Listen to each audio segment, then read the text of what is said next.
Muy bien, ¿me confirman de que logran ver la imagen? Sí, doctor. Sí, doctor. Bueno, primero que nada, saludarlos. Ya estamos llegando prácticamente a la recta final del curso y quiero alentarlos a que sigan esforzándose. Ya prácticamente han pasado el 60-70% del curso, así que lo que viene ya es más sencillo, ya han adquirido gran cantidad de conocimientos, ya están a punto de finalizar su segundo año para volverse residentes de tercer año, próximos psiquiatras. Así que ánimos y adelante. Bueno, el tema que vamos a tocar es un tema, de alguna manera, eh, que tiene que ver directamente con aquellas enfermedades, patologías, condiciones que podrían condicionar que ante nosotros se presenten manifestaciones clínicas de ansiedad. Entonces vamos a tocar el tema de trastornos de ansiedad secundarias a enfermedades no psiquiátricas. Lo primero que vamos a hacer es posicionarnos. Y para posicionarnos vamos a utilizar algunas diapositivas que nos pueden ayudar, ¿no? Obviamente no pretendo hablar más de la ansiedad, lo están viendo a lo largo de todo el curso, simplemente a manera de marco citar algunas frases. Por ejemplo, la ansiedad como experiencia humana, la ansiedad como condición de normalidad, entre comillas, o como condición patológica y sus diferencias, ¿no? Rápidamente recordamos que una es una reacción ante un peligro identificable, tiene que haber un factor, alguna situación que condicione el miedo, ¿no? Es protector sentir miedo, evidentemente. Tiene que haber algo que lo motive y cumple el rol de brindarnos adaptación. ¿Qué sería el ser humano sin miedo? Realmente se extinguiría.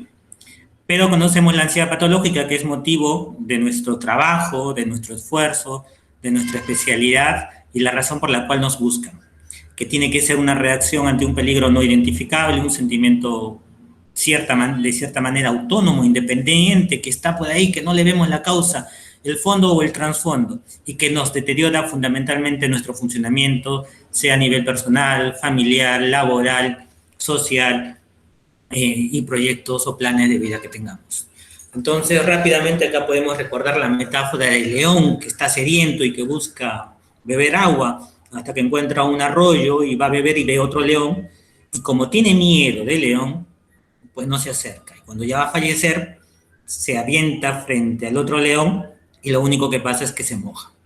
Entonces, así es la ansiedad. Es muchas veces de nuestra imaginación, muchas veces desproporcionada a la realidad, y eso es muy importante tenerlo en cuenta cuando analicemos este capítulo.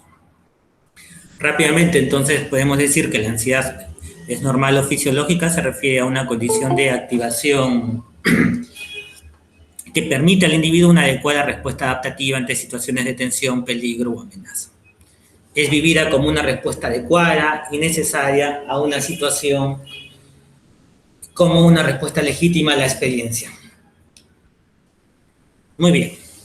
Y la ansiedad patológica es desproporcionada, se mantiene después de que el peligro ha desaparecido, se presenta sin que haya un motivo externo para ello, pero también cuando el estímulo ansiogénico no es adecuadamente enfrentado. Entonces interfiere con nuestra capacidad de adaptación, y hasta ahí no he dicho nada nuevo. Hasta ahí estamos recordando el marco de la ansiedad. Entonces vamos ya a las condiciones médicas. Las condiciones médicas, enfermedades, pueden causar ansiedad y pueden presentarse ante nosotros como cuadros de ansiedad, y podemos nosotros cometer el error de tratarlos como ansiedad cuando son condiciones de causa médica no psiquiátrica. Pues sí, ya ha pasado, y seguramente en su experiencia se van a cruzar alrededor de una o dos o tres veces con estas situaciones, y así que hay que estar muy atento. Entonces, las enfermedades o condiciones médicas causan ansiedad, es la primera proposición válida que vamos a tener aquí. Y existe un sesgo, evidentemente. No hay mucha información, tanto para notificar, porque generalmente estas enfermedades que presentan síntomas de ansiedad se presentan en condiciones especiales, generalmente no van a los hospitales donde hay un psiquiatra altamente especializado o especializado, con esta división de los centros de salud mental comunitario con los centros de salud. No sé qué tanto puede apoyar en esto. Seguramente tienen que haber estrategias que nos acerquen a esta problemática de la ansiedad de condiciones por otras causas. Sin embargo, también lo van a ver sobre todo aquellos que trabajen en grandes hospitales cuando realicen lo que se conoce como psiquiatría en clase. Entonces hay un sesgo de notificación y también hay un sesgo de publicación. Al no prestar atención, pues evidentemente no se publica o se publica muy poco. La mayoría de los datos son datos extranjeros, pero ya se está trabajando algo aquí y seguramente lo vamos a ver más adelante. Y el psiquiatra, y en especial el que realice psiquiatría enlace, debe considerar causas médicas en un paciente de aspecto ansioso. Cuando estemos frente a un paciente con aspecto ansioso en un hospital general o en una situación en la cual veamos algunas características, hay que considerarlo para evitar cometer un error o, por ejemplo, una pérdida de oportunidades en atender a un paciente. Entonces, la ansiedad se puede presentar en 3 momentos. Bueno, el antes lo hemos estudiado a lo largo del curso, ¿no? Los diferentes trastornos, trastorno de ansiedad generalizada, trastorno de pánico, trastorno obsesivo compulsivo, una serie de trastornos fóbicos, etcétera, etcétera. Trastornos somatomorfos, etcétera. Pero también se puede presentar cuando aparece la enfermedad. Y es ahí la responsable, bajo un efecto causal, entre comillas, la enfermedad la responsable de los síntomas de la ansiedad. Y no solamente eso, sino que también se podría producir por los medicamentos que sirven para tratar dicha enfermedad. Y bueno, otro momento en el cual puede aparecer la ansiedad es cuando aparece como respuesta a una condición médica no psiquiátrica que genera alguna situación de pérdida del equilibrio y que lo podemos conocer como cuadros adaptativos, etc. Nos vamos a referir principalmente a la segunda, aquellos trastornos de ansiedad que aparecen durante. Entonces, nos tenemos que plantear algunas preguntas. Por ejemplo, cuando evaluemos las causas médicas no psiquiátricas, tenemos que fijarnos cuándo los antecedentes son típicos de un trastorno de ansiedad primario. Es evidente, por ejemplo, que si nosotros al evaluar al paciente vemos que hay falta de información en los antecedentes personales, en los antecedentes familiares, que no encontramos factores estresantes psicosociales que condicionan la aparición de sintomatología de ansiedad, tenemos que sospechar. Segundo, cuando la ansiedad comienza en una edad avanzada. Por los datos estadísticos que ustedes han revisado previamente, la ansiedad suele empezar a edades tempranas. Y es bien raro que una persona que a lo largo de su biografía no ha experimentado síntomas de ansiedad debute en una edad avanzada. Por lo tanto, eso también nos tiene que hacer sospechar que quizás no se trate de una simple ansiedad. O cuando la ansiedad va acompañada de síntomas físicos desproporcionados o síntomas físicos atípicos. ¿Y cómo es esto? Es evidentemente que si nosotros nos encontramos con pacientes que tienen una disnea marcada, por ejemplo, un temblor algo extraño, que de repente lo vemos no en situaciones de estrés, sino un temblor postural, un temblor del movimiento, una taquicardia que no se puede controlar, un síncope, una confusión o síntomas neurológicos focales nos van a hacer prender las luces de alerta para pensar que estamos frente probablemente a una ansiedad de causa médica, no psiquiátrica. Muy bien, entonces ya tenemos nuestro nivel de sospecha. Vamos a utilizar a manera de un ejemplo. El ejemplo de las diferencias de los síntomas de ansiedad primaria. Por ejemplo, una ansiedad primaria puede producir temblor, efectivamente. Recordemos la clase del doctor Bojorquez, donde nos habla de los síntomas físicos, de los síntomas psíquicos y de los síntomas neurovegetativos, y nos hace una larga lista, una enumeración de los principales síntomas que se pueden producir en la ansiedad, dentro de los cuales está el temblor. Entonces, ante un temblor, nosotros nos tenemos que preguntar si el temblor ha aparecido en forma gradual o repentina. ¿Qué parte del cuerpo se afecta con un temblor? ¿Qué lo desencadena? ¿Ocurre durante el movimiento? ¿Ocurre en el reposo? ocurre cuando está en una postura erguida por mucho tiempo. ¿Qué lo alivia? ¿Lo alivia el alcohol o lo empeora? La cafeína, ¿cómo se relaciona con ese temblor? Y principalmente el estrés laboral, ahora que estamos hablando de tanto burnout que está habiendo a raíz de esta sobreexigencia del personal de salud en la atención de los pacientes COVID, también lo tenemos que considerar. Entonces, solamente el hecho de revisar un síntoma asociado a la ansiedad nos va a abrir el abanico inmensamente. Y ahí vamos a encontrar muchos trastornos que pueden causar temblor, como por ejemplo los temblores fisiológicos, que son los más frecuentes, los temblores esenciales, que generalmente es la única manifestación y se inician desde etapas tempranas de la vida y no causan mayor molestia más que ese breve temblorcito. O los temblores producidos por la enfermedad de Parkinson, que principalmente son en reposo, o los temblores debidos a un accidente cerebrovascular o esclerosis múltiple que afecta partes del encéfalo encargadas del movimiento, llámese cerebelo. Y ahí principalmente vamos a hablar de un temblor al movimiento. O debido a una enfermedad hepática grave también se podría presentar. Temblores debido a la abstinencia de alcohol, temblores debido a una hiperactividad de la glándula tiroidea, temblores debido a trastornos hereditarios, ahí tienen ejemplos de la ataxia de Friedreich, ataxias espinocerebelosas, en fin. Y también nuestro temblor psicógeno debido a factores psíquicos, psicológicos que van a estar ahí imprincados y que necesitan una exploración psicopatológica y semiológica. Por lo tanto, hablar de los síntomas y de la ansiedad nos obliga a nosotros, cuando aparece nuestro nivel de sospecha previo en esas tres características principales que les he comentado, a averiguar y a explorar.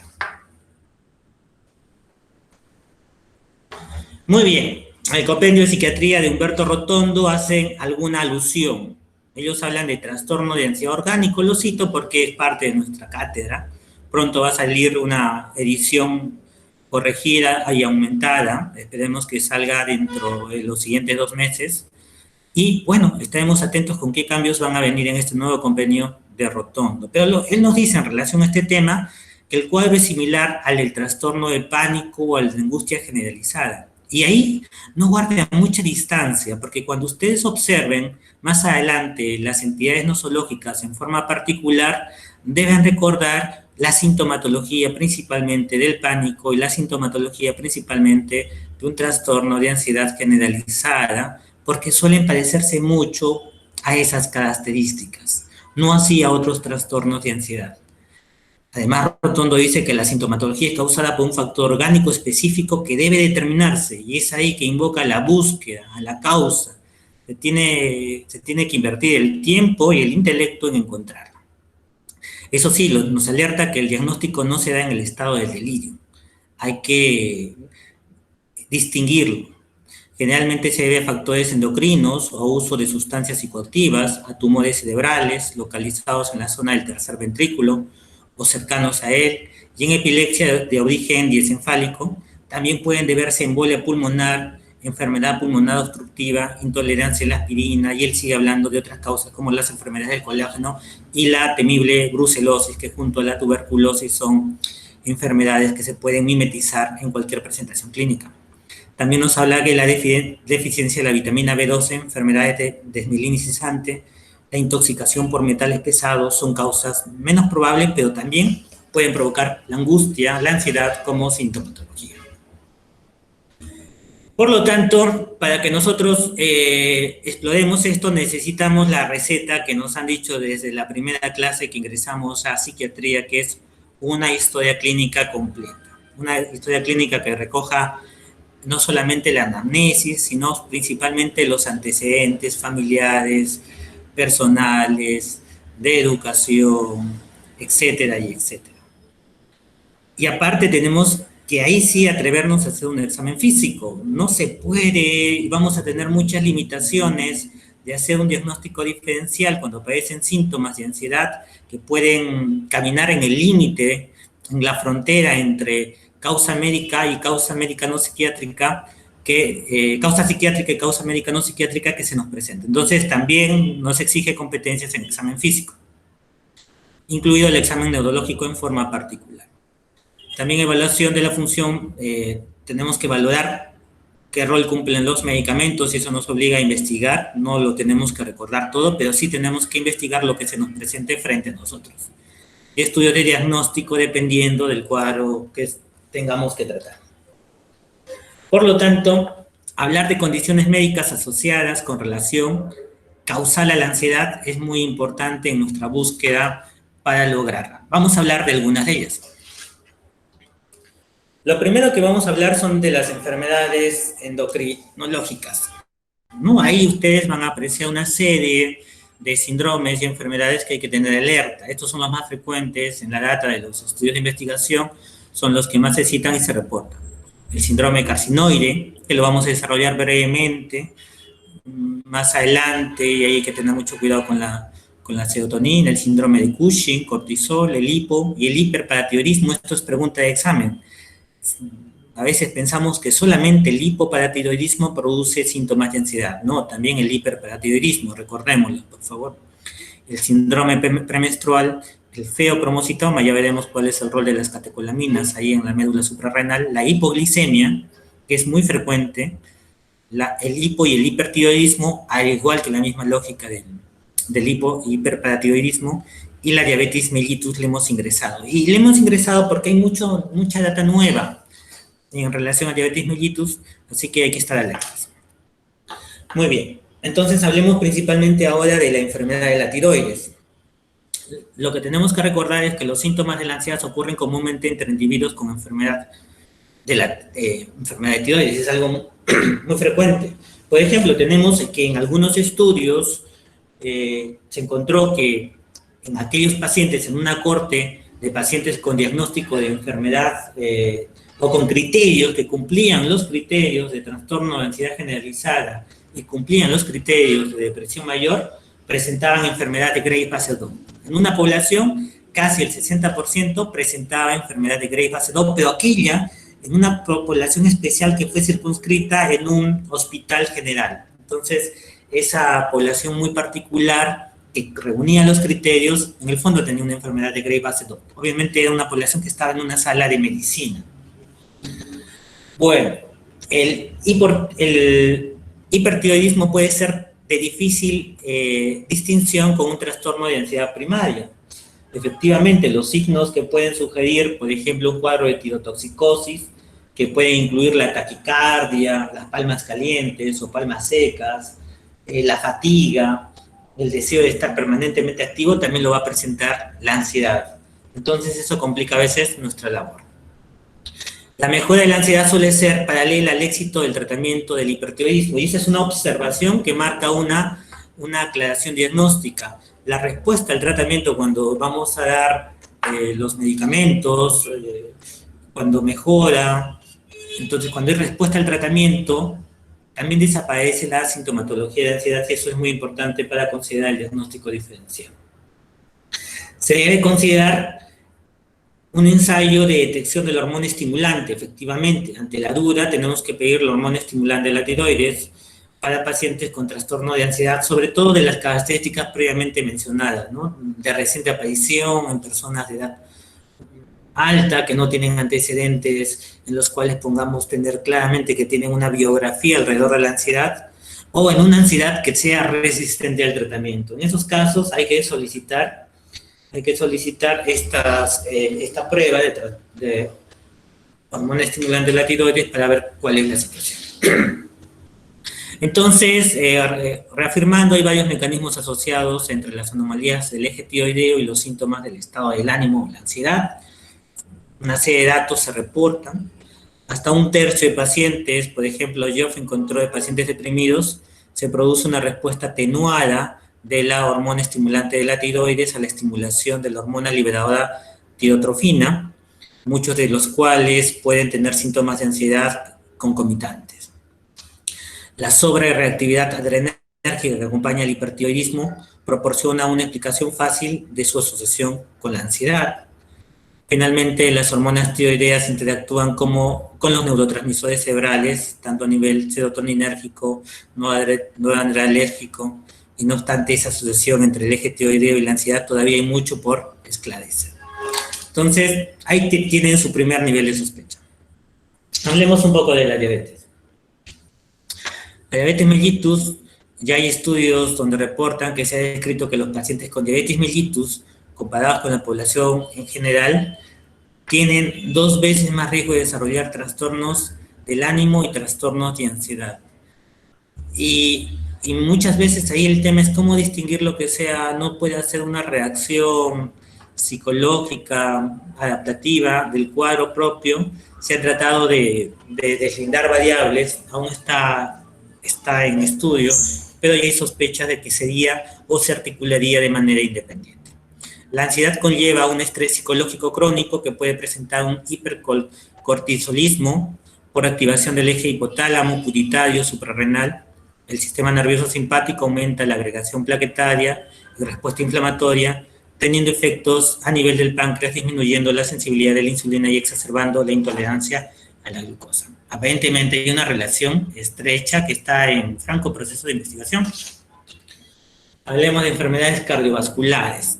En enfermedades cardiovasculares, acá cito las principales: las arritmias, las crisis hipertensivas, la cardiopatía congestiva, el prolapso de la válvula mitral y el infarto de miocardio. Esas hay que recordar, ¿no? ¿Por qué? Porque todas ellas producen cuadros similares a un episodio de pánico. Dolores o molestias torácicas, sensación de asfixia, mareo o inestabilidad o desmayos, miedo a morir. También suelen producirle sofocos o escalofríos. Suelen tener una situación muy difícil de sobrellevar, muy intensa. Entonces, y no es raro que esa forma de presentación también pueda llevarnos a la confusión. Así que es muy importante hacer el descarte correspondiente de alguna alteración cardiovascular. Las enfermedades respiratorias, principalmente la enfermedad pulmonar obstructiva y el asma y la embolia pulmonar, van a ser nosologías que nos van a plantear sintomatología de ansiedad.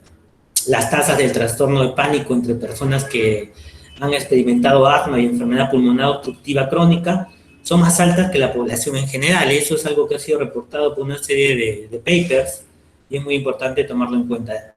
Otro factor es que es esencial considerar pues, factores fisiológicos, ¿no? Propios del asma. Por ejemplo, ¿qué sucede con el asma? En el asma hay una hipercapnia, hay una hiperventilación, y eso puede provocar síntomas similares al ataque de pánico, por lógica consecuencia. Y también se ha visto en algunos estudios que esta hipercapnia puede estimular al locus coeruleus y también causar por esta vía un episodio de pánico. Luego, en otros casos se ha visto que, por ejemplo, aquellas personas que tienen dificultades y se ha probado que inhalan más dióxido de carbono, también podrían precipitar en cuadros parecidos al ataque de pánico. El asma de por sí puede asociarse a ataque de pánico a través del proceso de condicionamiento clásico. Eso lo escribe en el libro La Recherche, cuando marca una serie de situaciones de la angustia y la sensación de desesperación que experimenta un paciente con asma. Muy bien. ¿Y el COVID puede provocar? Efectivamente, el COVID-19 también hay reportes de casos que se provoca una ansiedad que puede empeorar el cuadro, hay mucho por investigar ahí, y se asocian los primeros reportes a un nivel de reducción de los niveles de saturación en 2 a 5 puntos. Pacientes que, recuerden que los criterios para tratamiento, hospitalización, generalmente están por debajo de 92 por el nivel de saturación de oxígeno.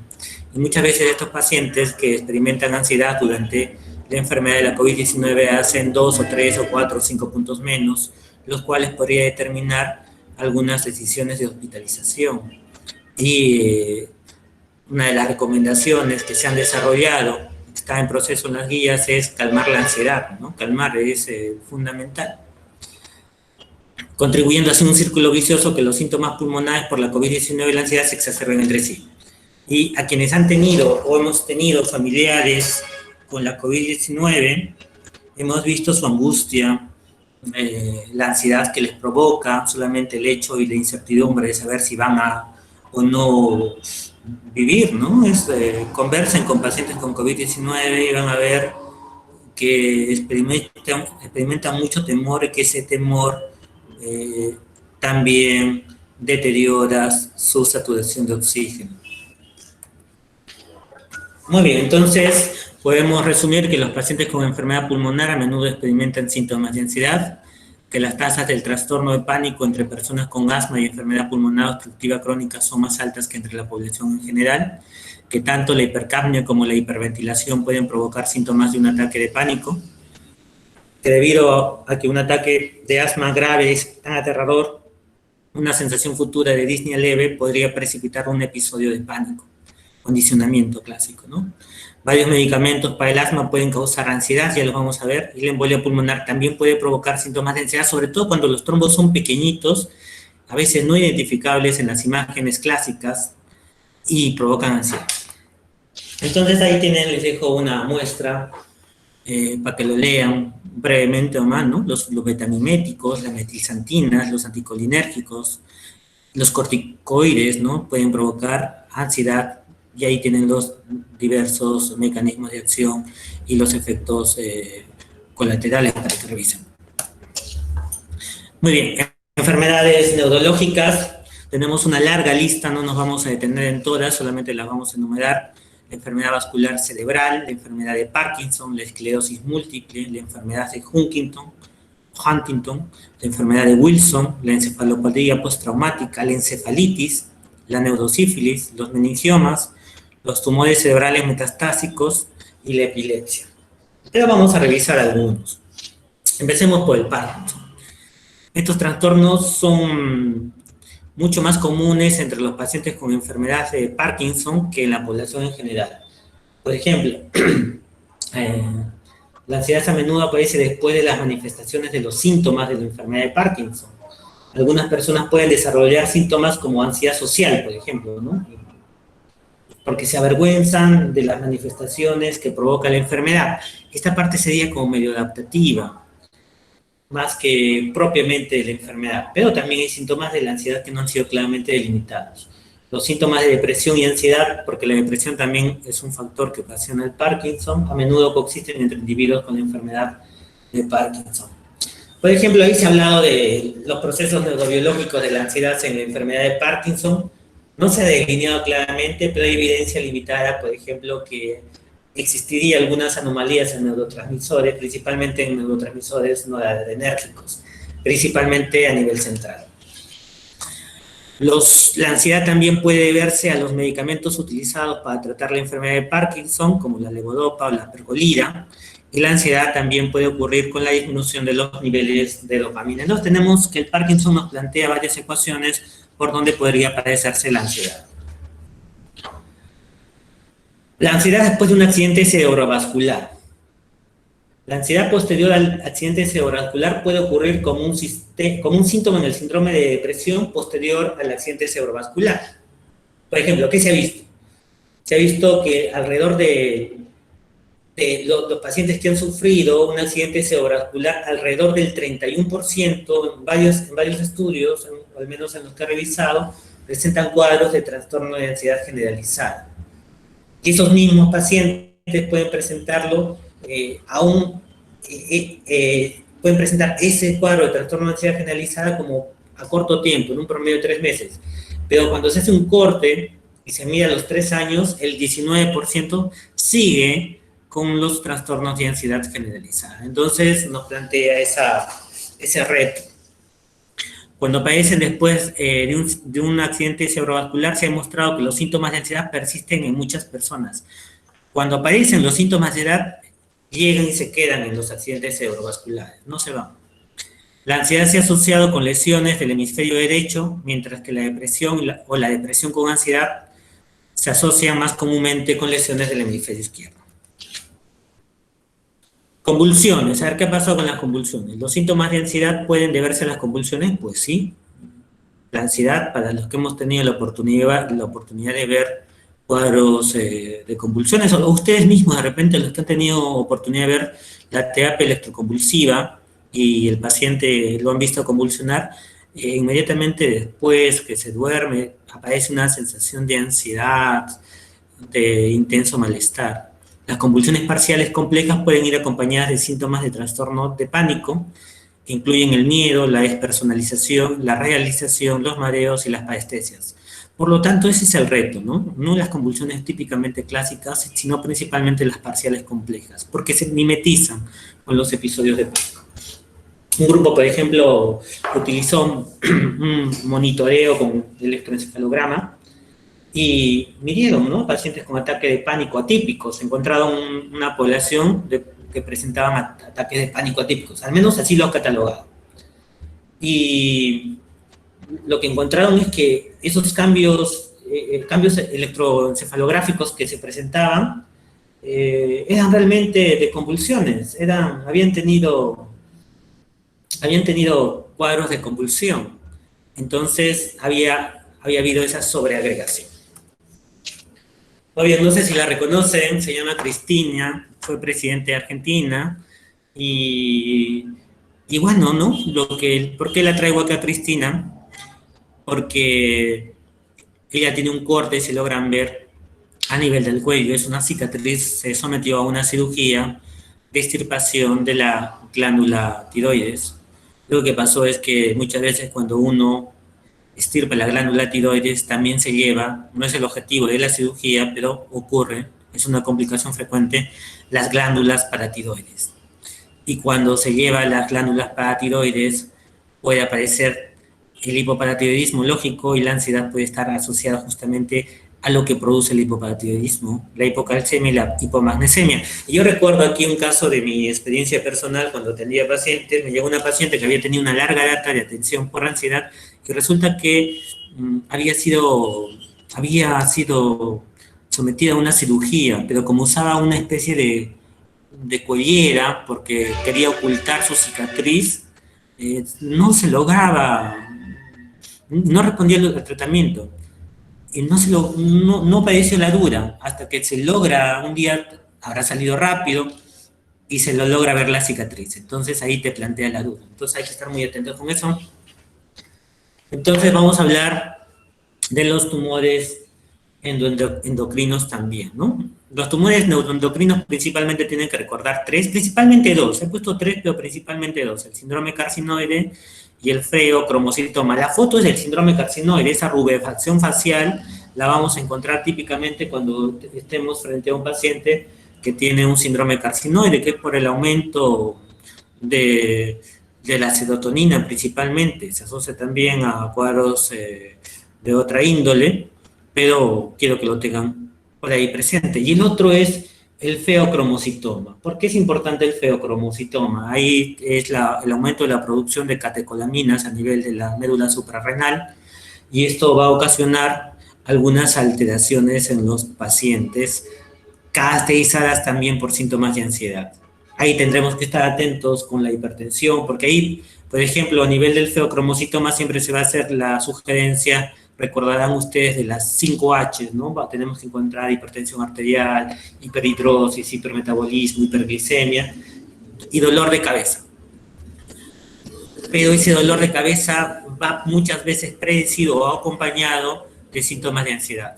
Y no son cualquier ansiedad, vuelvo a decirle, cuando Rotondo hace la alusión a que se parecen a los episodios de pánico, cierto es, se presentan en alguna oportunidad la oportunidad de atender en emergencia un cuadro de feocromocitoma que debutaba, pero que se presentaba como un cuadro de ansiedad. Cuando se hizo las evaluaciones respectivas, entonces se pudo aclarar el diagnóstico. Muy bien, y ustedes ahí tienen un cuadro de principalmente aquellas neoplasias que derivan de células neuroendocrinas, de la cresta neural, de las glándulas endocrinas, tanto de los islotes del páncreas como del sistema endocrino, ¿no? Y ahí tienen, por ejemplo, dentro de los grupos tumorales, tienen los tumores gastroenteropancreáticos, principalmente ahí van a encontrar al carcinoide. Hay tipos, ¿no? Carcinoide clásico y el gástrico, y están asociados principalmente el clásico a la secreción de serotonina y sustancia P. En relación a los tumores simpático-adrenales medunales, ahí principalmente tienen que recordar el adrenal, el feocromocitoma, y principalmente está asociado a la secreción de adrenalina, noradrenalina y dopamina. Muy bien, también hay las enfermedades del oído, ¿no? Y principalmente acá vamos a recordar dos: una es la neuritis vestibular y la otra es la enfermedad de Meniere. Sobre la neuritis vestibular, primero les diré que es brusca, ¿no? Es un cuadro brusco, pero que empieza, también nos plantea la sintomatología de ansiedad de entrada. ¿Por qué? Porque el paciente comienza a percibir una sensación de mareo, una sensación de que su cabeza rota, una sensación de pérdida de equilibrio acompañada de ansiedad. Entonces, rápidamente nosotros hemos interiorizado que esos pueden ser síntomas de ansiedad y generalmente hay un factor que también podría acompañar. A veces debutan los cuadros de neuritis vestibular asociados con factores estresantes que permiten que estas enfermedades, que principalmente son de naturaleza viral, se puedan desarrollar. Entonces estos pacientes van a desarrollar síntomas vegetativos, los síntomas que mencionaba el doctor Bojorquez principalmente, ¿no? Náuseas, vómitos, sudoración, palpitaciones, y es una sensación muy desagradable. Todo podría hacernos confundir y francamente podrían desencadenar, otra vez recordamos a Rotondo, cuadros muy parecidos a la crisis de ansiedad. Quizás aquí lo más importante sea reconocer o recordar que este cuadro de neuritis vestibular se presenta con nistagmus, y quizás eso nos ayude a distinguir y alertarnos precozmente. En relación a la enfermedad de Meniere, la enfermedad de Meniere, que también provoca mareo, pero a diferencia del mareo que provoca la neuritis vestibular, esta es una enfermedad que se va instalando poco a poco, que debuta con acúfenos principalmente, y que a diferencia de la neuritis vestibular, que no produce pérdida de la audición, la enfermedad de Meniere sí, pero al inicio las dos son prácticamente indistinguibles si es que uno no presta atención a los otros síntomas que acompañan, porque se suelen presentar también con ansiedad. Entonces hay que recordar esa hipoacusia, el vértigo y los acúfenos, sobre todo los acúfenos en la enfermedad de Meniere, para distinguir de un cuadro que se nos plantea no solamente como en primera intención como un cuadro de ansiedad. Bueno, de las enfermedades sistémicas inflamatorias, solamente con mencionarles que el lupus eritematoso diseminado presenta episodios o cuadros de ansiedad ya es un mundo. Pero también decir que no es el único, también la poliarteritis nodosa, la arteritis temporal y la artritis reumatoidea, todas ellas suelen tener manifestación de ansiedad durante el proceso de instauración de estas colagenopatías. Bueno, no vamos a ahondar más. Lo importante es tener un plan, una estructura mental de cómo vamos a abordarlo. Primero, recordar que la ansiedad puede ser secundaria a 3 momentos, ¿no? A una enfermedad médica, a una enfermedad psiquiátrica, a una enfermedad médica no psiquiátrica. Acá siempre voy a colocar enfermedad médica no psiquiátrica para recoger aquella crítica que permanentemente nos hacen nuestros maestros, que no podemos distinguir entre enfermedad psiquiátrica y enfermedad médica, sino ambas son médicas, solamente que una es psiquiátrica y la otra es no psiquiátrica. Y bueno, también se puede deber a los fármacos que tienen capacidades ansiogénicas. Entonces, cuando ustedes logran delimitar esto, bueno, efectivamente, si nos toca una enfermedad o un trastorno psiquiátrico, tenemos que tratar el trastorno, y si nos toca una enfermedad médica tendremos que tratar la enfermedad y los síntomas suelen desaparecer. Tenemos que estudiar los fármacos y retirar la medicina que pueda, o reemplazarla por alguna medicina que nos libere esta sintomatología. Eso puede pasar y que la ansiedad se resuelva. Y luego de eso, ahí sí funcionan los ansiolíticos, porque también podría haber un factor personal, lógico, que produce cualquier enfermedad, y ahí sí en ese componente de ansiedad, no debido a la enfermedad, sino debido ya a factores de reacciones psicológicas de cada paciente, nos ayudarían los ansiolíticos. En relación a la farmacoterapia, ustedes han tenido una clase previa ya, o van a tener, entonces no voy a ahondar acá, ¿no? Solamente les diré que acá el tratamiento es el síntoma, ¿no? O sea, el tratamiento es la enfermedad de fondo. Y una vez que se trate la enfermedad de fondo, nosotros vamos por el síntoma. Y principalmente cuando hablamos de síntomas, vamos a hablar principalmente de benzodiazepinas o inhibidores selectivos de la recaptación de serotonina. Pero en algunos momentos, sobre todo al inicio, cuando estamos en un cuadro tipo pánico que podría desencadenar una agitación psicomotriz, ahí sí vamos a utilizar otros medicamentos, llámese los antipsicóticos.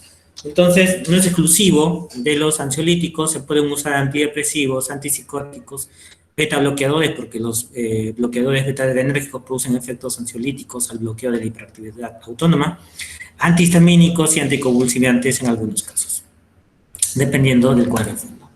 Muy bien, hasta aquí les he traído esta presentación muy general, dicho sea de paso, para que ustedes la tengan como un marco referencial y puedan investigar un poco más. Les voy a mandar bibliografía para que estudien los artículos de donde he sacado esta presentación, al igual que un texto particular de lectura para que puedan complementar. Me haces recordar, Derek, por favor. Y si hubiesen alguna pregunta, pueden hacerla ahora, si no, lo guardamos para el final, para el tema de cuando desarrollemos su seminario. Gracias, doctor. Ya le voy a acordar. Muy bien, por cuestiones de tiempo, vamos a ir avanzando con el tema del seminario. Hay dos seminarios, un seminario sobre enfermedad reumatológica, es específicamente, Alejandra, creo que es tu grupo que está a cargo de la fibromialgia. ¿Sí, Alejandra? Sí, doctor. ¿Podemos empezar, por favor? Sí, claro.